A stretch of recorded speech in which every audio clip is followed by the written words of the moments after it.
दोस्तों, अब तक आपने जाना कि कैसे छोटे से भीमराव ने कठिन परिस्थितियों में भी शिक्षा का दामन नहीं छोड़ा। लेकिन उनकी जिंदगी का असली संघर्ष अभी शुरू हुआ था। समय बीतता गया और भीमराव की प्रतिभा सभी के सामने आने लगी।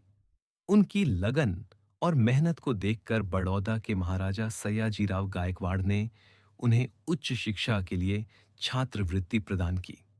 यह उनके जीवन का एक महत्वपूर्ण मोड़ था।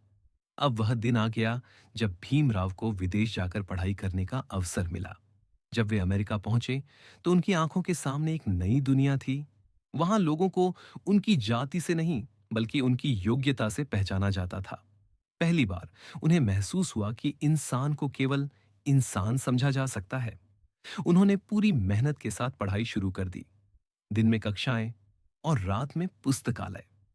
कई बार उनके पास पैसे कम पड़ जाते थे, लेकिन उन्होंने कभी शिकायत नहीं की। वे जानते थे कि शिक्षा ही उनका सबसे बड़ा हथियार है।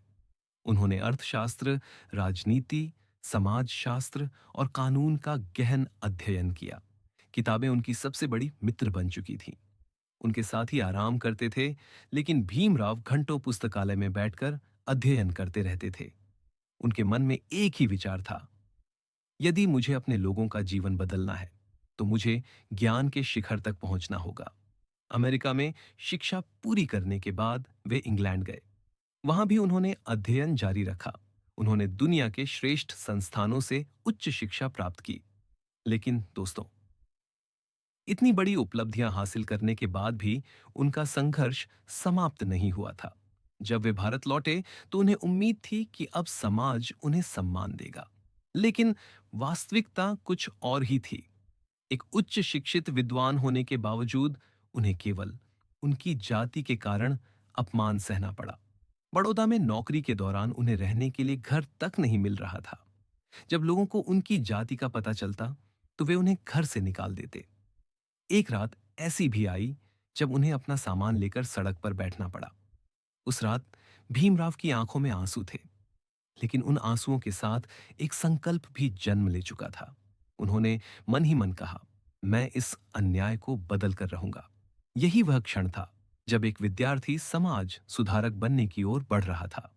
उन्होंने अपने जीवन का उद्देश्य तय कर लिया था, दलितों, वंचितों और शोषितों को सम्मान और अधिकार दिलाना। दोस्तों, आगे की कहानी में हम जानेंगे कि कैसे डॉक्टर भीमराव आंबेडकर ने पाठ सत्याग्रह शुरू किया और लाखों लोगों के आत्मसम्मान की लड़ाई लड़ी। कहानी अभी और भी प्रेरणादायक होने वाली है।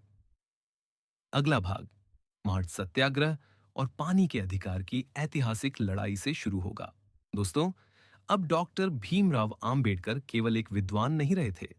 वे उन लाखों लोगों की उम्मीद बन चुके थे जिनकी आवाज कोई सुनना नहीं चाहता था। साल 1927।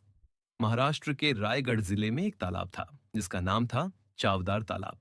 यह तालाब सरकारी था। कानून के अनुसार हर नागरिक को वहां से पानी लेने का अधिकार था। लेकिन वास्तविकता कुछ और थी।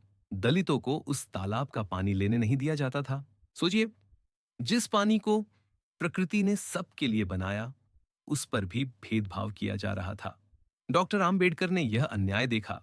उन्होंने निर्णय लिया कि अब चुप नहीं बैठा जाएगा। हजारों लोग उनके साथ इकट्ठा हुए। वह दिन इतिहास में दर्ज होने वाला था। डॉक्टर आंबेडकर तालाब की ओर बढ़े। उनके पीछे हजारों लोग चल रहे थे। सभी के दिल तेजी से धड़क रहे थे। कई लोगों को डर था कि विरोध होगा, लेकिन डॉक्टर आंबेडकर रुके नहीं। वे तालाब के किनारे पहुंचे।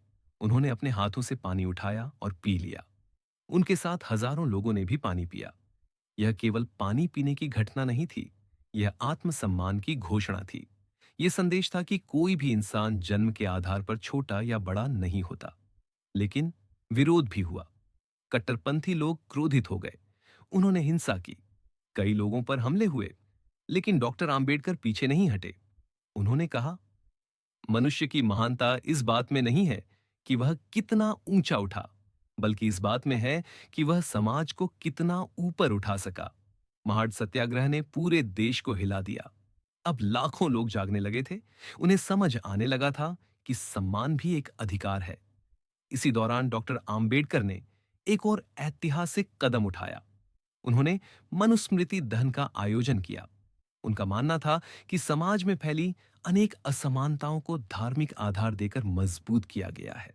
वे ऐसे विचारों का विरोध करना चाहते थे जो मनुष्य को मनुष्य से अलग करते थे। इस घटना के बाद उनका नाम पूरे भारत में गूंजने लगा। अब वे केवल एक नेता नहीं थे, वे सामाजिक न्याय की सबसे बड़ी आवाज बन चुके थे। लेकिन दोस्तों, उनके सामने अभी एक और बड़ी चुनौती आने वाली थी। यह चुनौती थी ब्रिटिश सरकार, भारतीय राजनीति और करोड़ों लोगों के भविष्य से जुड़ी हुई। आगे चलकर उनका सामना महात्मा गांधी से भी एक महत्वपूर्ण राजनीतिक मुद्दे पर हुआ। यह घटना इतिहास में पूना पैक्ट के नाम से प्रसिद्ध हुई। आखिर क्या था वह समझौता? क्यों पूरे देश की नजर डॉक्टर आम्बेडकर पर टिक गई थी? और कैसे इस घटना ने भारतीय राजनीति की दिशा बदल दी? ये हम कहानी के अगले भाग में जानेंगे। कहानी अभी अपने सबसे महत्वपूर्ण मोड़ की ओर बढ़ रही है। दोस्तों, महाड़ सत्याग्रह के बाद डॉक्टर भीमराव अंबेडकर पूरे देश में सामाजिक न्याय की एक मजबूत आवाज बन चुके थे। अब वे केवल समाज सुधार की बात नहीं कर रहे थे, बल्कि राजनीतिक अधिकारों की भी मांग कर रहे थे। उनका मानना था कि जब तक वंचित वर्गों को राजनीतिक प्रतिनिधित्व नहीं मिलेगा, तब तक उनकी समस्याएं पूरी तरह समाप्त नहीं होंगी। इसी समय ब्रिटिश सरकार ने भारत के भविष्य को लेकर कई बैठकों का आयोजन किया, जिन्हें गोलमेज सम्मेलन कहा गया। डॉक्टर आम्बेडकर को भी उसमें भाग लेने के लिए बुलाया गया। लंदन में उन्होंने पूरी दुनिया के सामने दलित समाज की वास्तविक स्थिति रखी।